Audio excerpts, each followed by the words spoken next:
It really was just a simple request from the Lord. Will you build me a place of prayer? Will you keep the flame of intercession burning in Appalachia? Will you? Mind you, this request came during one of the most troubling times of my adult life and ministry. And I wasn't even sure about the theological implications of it, but the answer was clear. Yes, we will.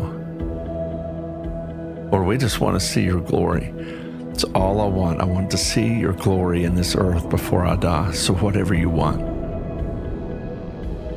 And when we said yes, we had no way of knowing that over the next 7 years, a couple of thousand people from at least 17 states and a couple of countries would find their way deep into the Appalachian Mountains of Jesse, West Virginia, to seek the heart, will, and presence of God with us.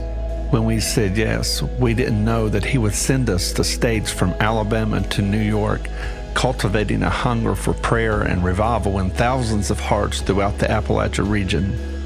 When we said yes, we had no way of knowing that within months, we would be calling every county in West Virginia to 3 days and nights of nonstop prayer and worship on our state capitol grounds, culminating this with prayer over each of our 55 counties from a county representative on our state capitol steps.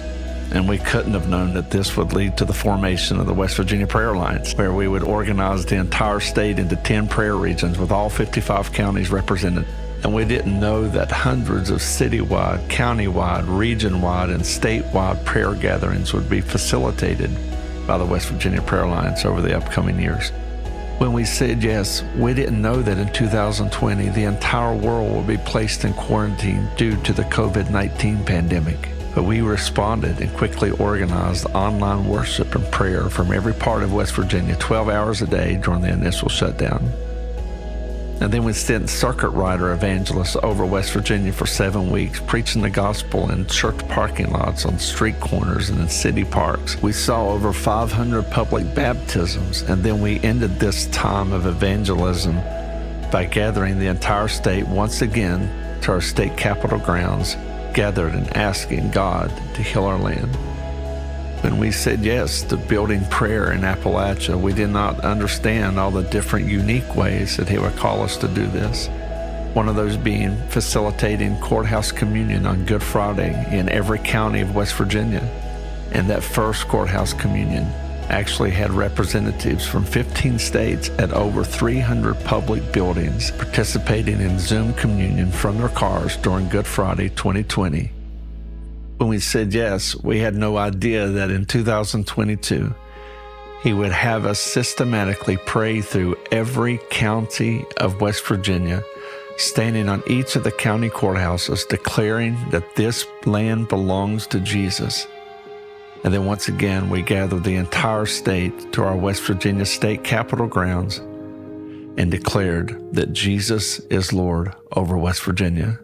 When we gave God our yes, we didn't know that he would use and expand our Discover Discipleship resources. We didn't know that thousands of new people would connect with these teachings and that over 1,500 would experience freedom from strongholds and freedom encounters, and hundreds more would be trained in Mission Encounter Simulcast. With our first yes, we didn't know that our story would inspire a heart for a Jesus revival across the Appalachia region, eventually turning into a book compelling others to make Jesus supreme in their lives and churches. When we gave him our first yes, we didn't know that in 2024 he would use us to mobilize an evangelism blitz across West Virginia, affecting public schools, Bible clubs, streets, prisons, rehab centers, and uniting communities and churches in revival nights, and seeing hundreds and hundreds of people being saved and baptized, and encountering the power of the baptism of the Holy Spirit in 15 different West Virginia communities. See, when we gave him that first yes, we had no way of knowing all of the other yeses that would follow. All I knew was that I was holding all that I had ever known as ministry in my hand as a seed, and we buried it and watered it with the tears of prayer, and watched as that seed gave life to an overwhelming movement of thousands of yeses. and we've just begun. This seventh year is a year of completion. But tomorrow begins a new day.